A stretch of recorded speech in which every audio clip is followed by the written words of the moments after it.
This video will spoil the entirety of Uncharted 2 Among Thieves. This is your only warning. We're only 2 games in and we've already reached what some people consider the peak of the Uncharted series. Uncharted 2 is consistently considered to be one of the best PS3 exclusives of all time, if not one of the best games of all time. After replaying Uncharted 1 Drake's Fortune, I had a pretty lukewarm taste in my mouth, so I'm curious to see how the sequel holds up, and if it's still that 10 out of 10 game that the world thought it was back in 2009.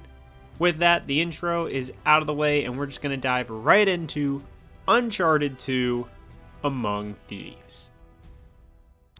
Uncharted 2 opens with our hero Nathan Drake returning to consciousness and covered in his own blood on a train car that's dangling off of a cliff. It's really exciting and it gets right into the action, and by action I mean platforming. You jump around the train as it hangs perilously off the cliff until reaching solid ground, where we then get a flashback. Nathan Drake's relaxing on an island, and there he's met by Harry, Flynn, and Chloe Fraser, who convince him to join their heist of a museum in Istanbul. Harry has a client who might be on the way to finding Shambhala, or Shangri-La, and the museum houses a lamp that is the key to finding Marco Polo's lost ships and the road to Shambhala.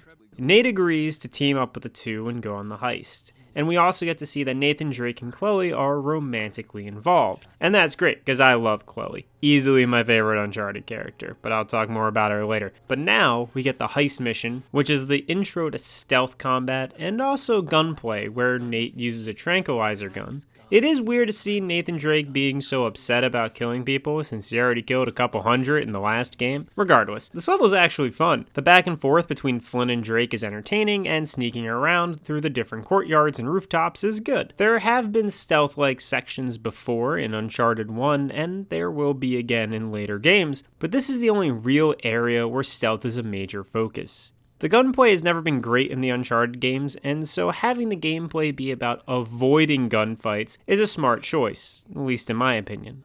The heist ends with Drake and Flynn getting the lamp and finding out that Marco Polo's lost ships are somewhere in Borneo. Then Flynn betrays Drake and our hero gets captured.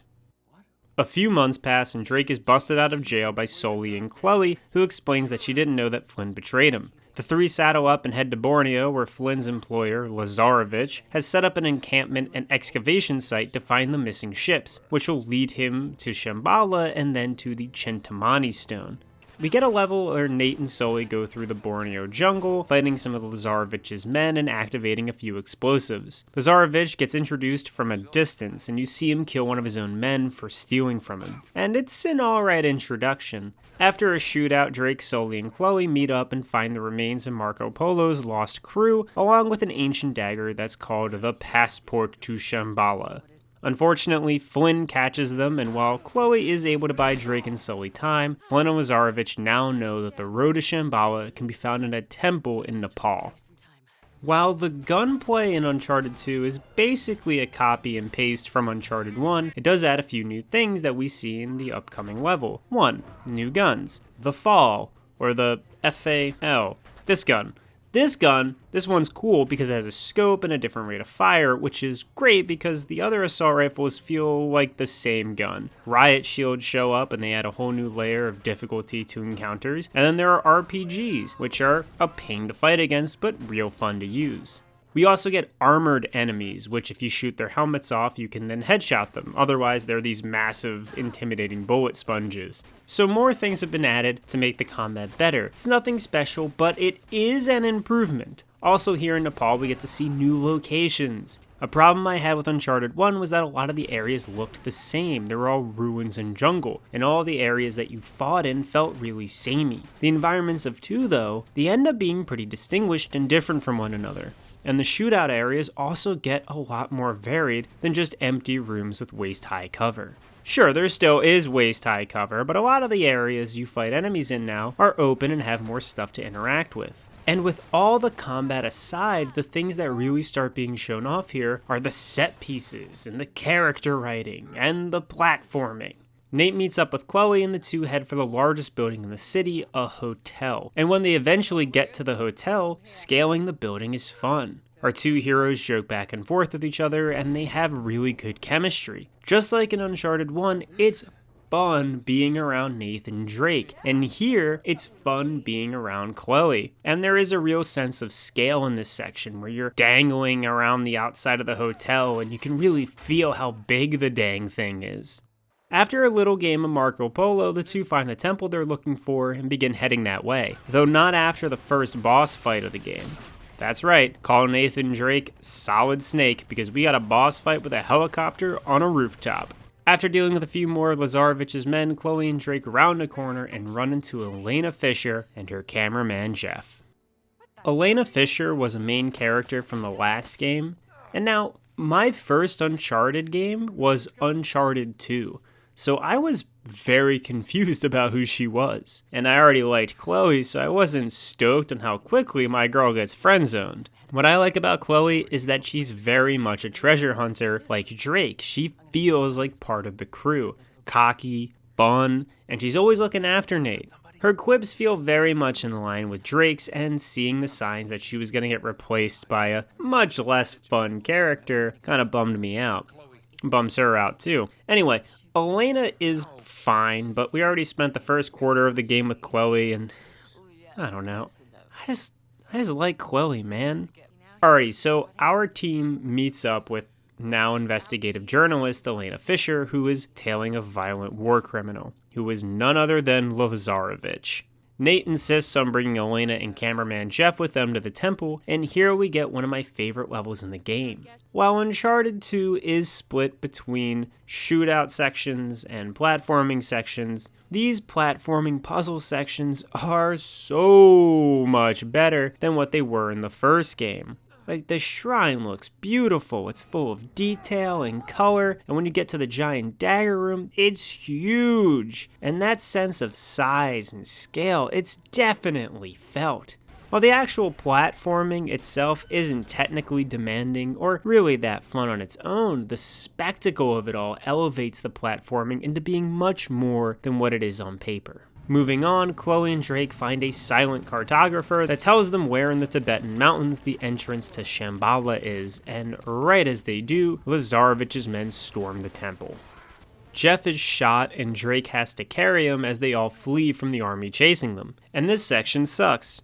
So there are a lot of AI companions in Uncharted 2, and most of them are not very good. I don't remember seeing an AI companion kill a single enemy, and they also take up cover spots away from you, and overall are more of a hindrance than a help. And this escort mission with Jeff can get real frustrating when you're hoping that an AI partner shoots at least one enemy one time. Afterwards, Lazarevich catches up to the gang, and while last time we only saw a glimpse of him from afar, this time he's up close and personal. Roman was straight out of Indiana Jones. Lazarevich is straight out of an 80s action movie. He's a big military man and he hates weakness. A pretty one-note villain, but Uncharted doesn't need complex and complicated villains. Uncharted isn't really a series about its villains, it's more about its protagonists. Lazarevich works really well for this game since he's an ever-looming threat. Our bad guy here shoots cameraman Jeff. Chloe pretends to still be working for him, but she's taken away, and Nate and Elena escape. Drake then convinces Elena to help him rescue Chloe's being held at a nearby train station. After a quick shootout, it's on to probably one of the best levels in the whole series. The train level in Uncharted 2 is a marathon. It starts with Drake hanging around the outside of the moving train, and you need to swing and platform around some of the cars to progress. Eventually, obstacles get added like lights and stuff that you need to avoid, so as you get further down the train, the more difficult the platforming gets.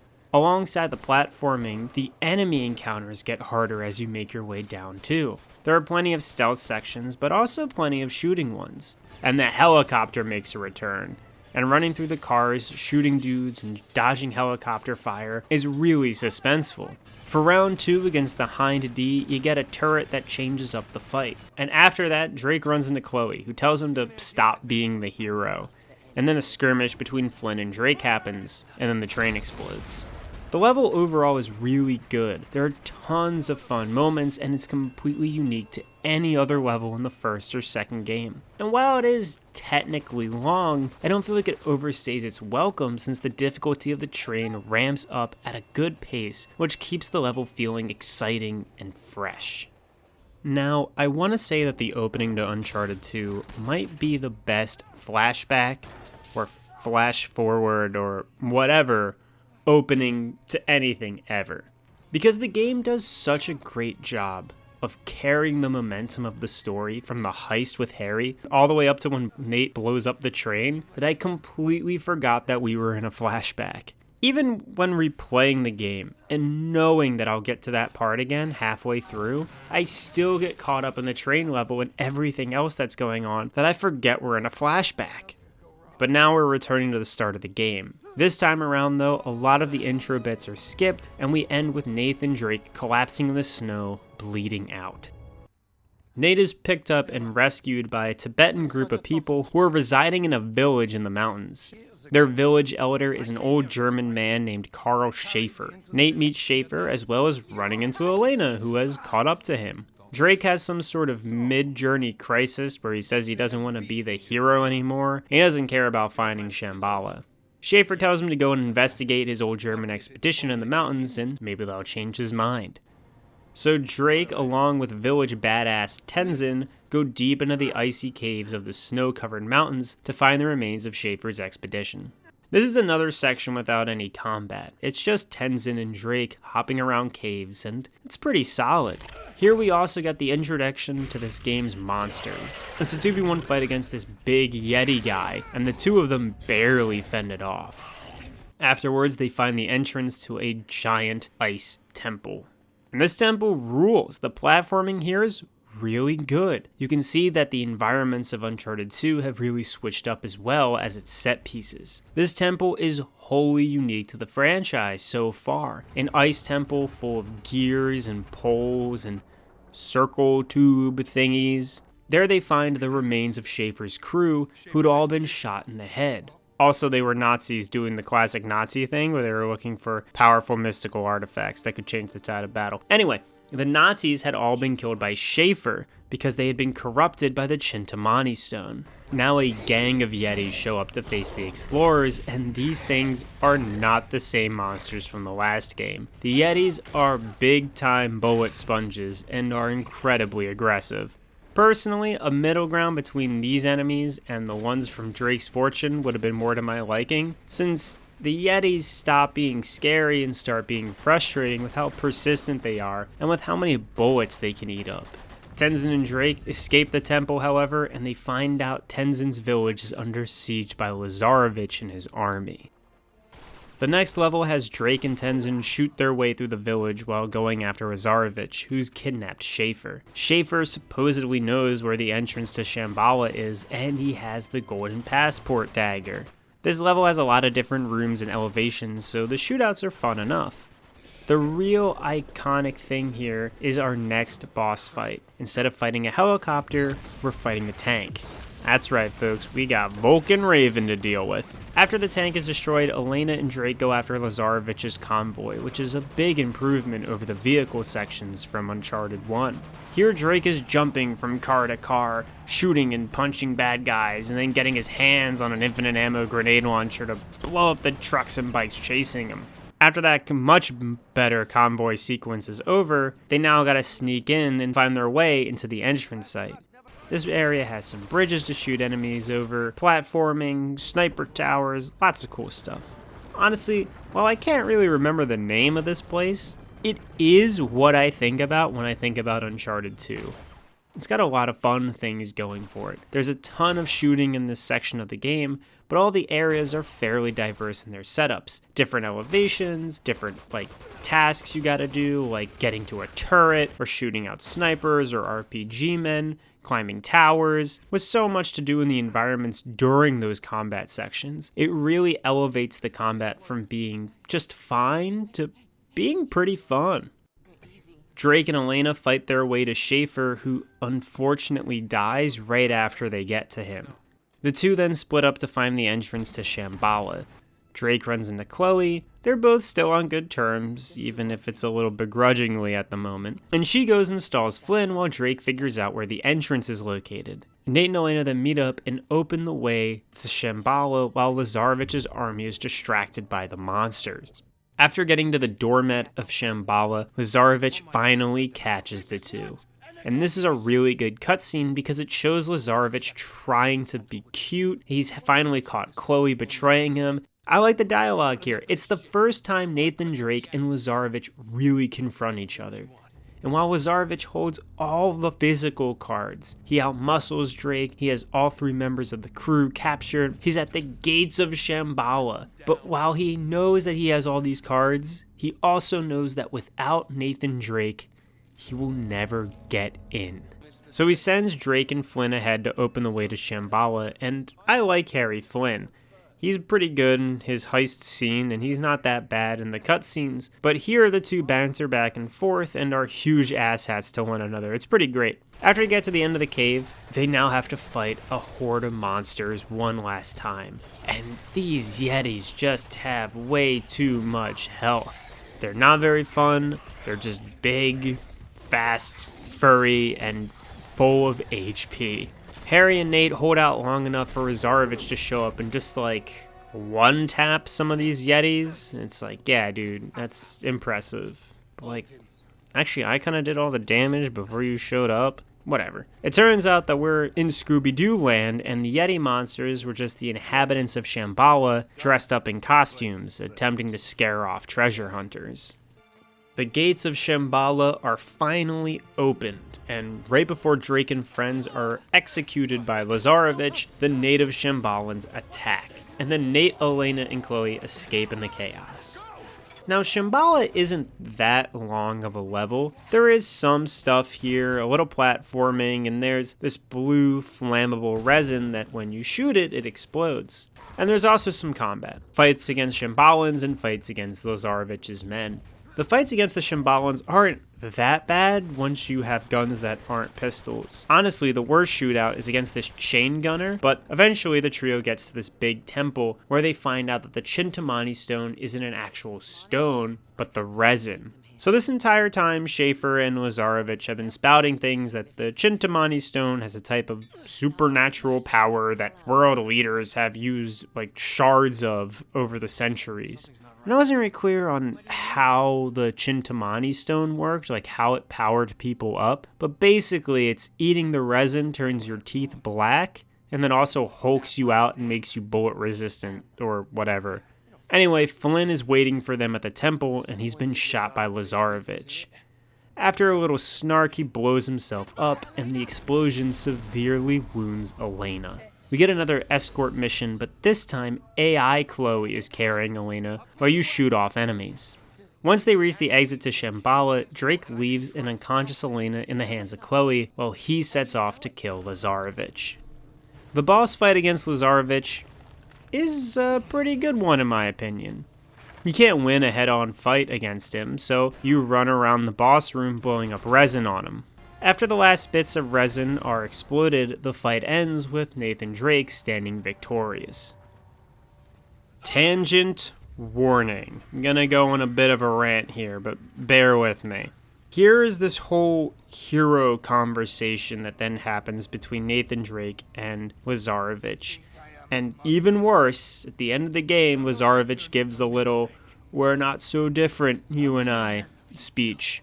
He asks how many men has Nathan Drake killed, and it's supposed to make you think about how good a guy Nathan Drake actually is, or something, I don't know. I assume that is the intent of that line. The thing about that line, the thing about Nathan Drake and him killing people is the same deal as how many bullets Nathan Drake can take before he dies. While not in cutscenes, the world the characters of Uncharted live in is very different from the world they live in while inside cutscenes. Does Nathan Drake actually slaughter as many people as the player does in these games? Probably not. It's like a gameplay narrative disconnect. In these games, a core aspect of gameplay is shooting people. That's just what happens. But another aspect of gameplay is Nathan Drake taking damage and getting shot. So, do all those kills count? And if all those kills count, does that mean all those bullets Nathan Drake takes, do those also fit into this reality? For me, I think there is supposed to be a disconnect between gameplay and cutscenes. Now, what I'm struggling to explain is a concept, or more accurately, a buzzword that aptly was pretty popular in 2009, and that is ludonarrative dissonance. Basically, ludonarrative dissonance is that the story and gameplay aren't cohesive to one another. If the story is told really well and the gameplay performs really well, but the two don't match together, that's what that is. And I don't think that Uncharted 2 suffers from ludonarrative dissonance. I think in this finale moment, where Lazarevich brings up the ludonarrative dissonance issue with Drake, how many people have you killed? Well, that stupid question is asked, and it takes away from the disbelief the player has afforded the game up until now. I was playing the Uncharted games with some suspension of disbelief. I know that me, the player, have shot tons of people. But I'm willing to suspend my disbelief for the story of the game to keep going and assume that the fictional character Nathan Drake isn't a mass murderer and hasn't killed thousands of nameless, faceless goons. This is something that all players of all Uncharted games have to do. Just suspend your disbelief and accept that the gameplay isn't one-to-one with the reality of the world the stories take place in. But this one line, at the end of this fun adventure romp of a game, this one fucking line, it thinks it's so smart.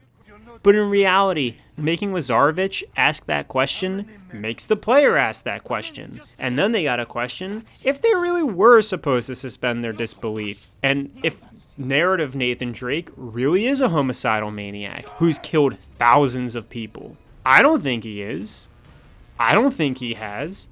I just think this dumbass line was written without thinking about what the consequences were beyond, whoa, dude, isn't this like deep to think about? That like Nathan Drake's killed all these people? It's just weird. It's just a weird line that I do not like. Alright, tangent over. So Nathan Drake, who is not a warlord who sics armies on cities, does not kill Lazarevich. They are indeed different. Instead, the native Shambalans finish off the job on the warlord. Nate escapes, and he and Chloe get Elena back to Tenzin's village. The game skips ahead a couple days where Elena has made a recovery, and hey, Sully's there too. Sully and Chloe say goodbye to Nate, and the game ends with some pretty cute dialogue between the two of them. And then, credits. Uncharted 2 is a roller coaster of a video game. It goes from location to location, set piece to set piece, action sequence to action sequence, with really good looking graphics and beautiful locations, and the gameplay is an improvement over the last game, but it's really the environments that make this game so much more enjoyable. The characters are great, Chloe is great, and Lazarevich is a much better and much more memorable villain than any of the ones from the previous entry. It is also worth pointing out that so much of Uncharted 1 is straight copied by Uncharted 2. I mean, we got the jungle level with Sully, we got a caravan chase sequence, we got Nate finding a corpse of a previous expedition who died a mysterious way, we got Nazi corpses, a cutscene where Elena loses her camera, supernatural monster men, cursed treasure, and a final fight that's more about avoiding the boss than facing him head on. And none of that's a bad thing, but it's just kind of funny to see how much of it was repeated. I think Uncharted 2 succeeds way more at what it wants to do than Uncharted 1 did. Uncharted 2 has really good villains with Flynn and Lazarevich, diverse settings, and the story is very, very fun. The platforming happening in grander settings like scaling a massive hotel or statue or maneuvering around a giant ice temple, that stuff's really cool. And the combat is way more enjoyable because it's not just hiding behind chest-high cover. I mean, that's still there, that's in the game, but there are also all these other things you get to do while shooting people. All this other environment you get to interact with and maneuver around. Also, the train level is godlike. It's so good. Is Uncharted 2 a 10 out of 10 game though? It might be. It's definitely close. Like what this game aims to do, what its goals are, it accomplishes them incredibly well. The acting and story are top notch, and it is one of the most adventurous and enjoyable narratives in all of video games. The locations are all fantastic and gorgeous, and they feel so distinct from one another. They feel like real places. The combat still isn't anything special, probably the thing that holds it back, but it definitely has improved from the first game and is more fun overall. If Uncharted 2 isn't a 10 out of 10 game, it's a solid 9.5 easy. To think that this game improved on so much from what the first one gave out, it really gives you high hopes about what the next installment of Uncharted holds. And we'll just have to wait and see if Uncharted 3 carries on with the quality of Uncharted 2. Thank you all so much for watching. Have a good one, and take it easy. I'll give you 5.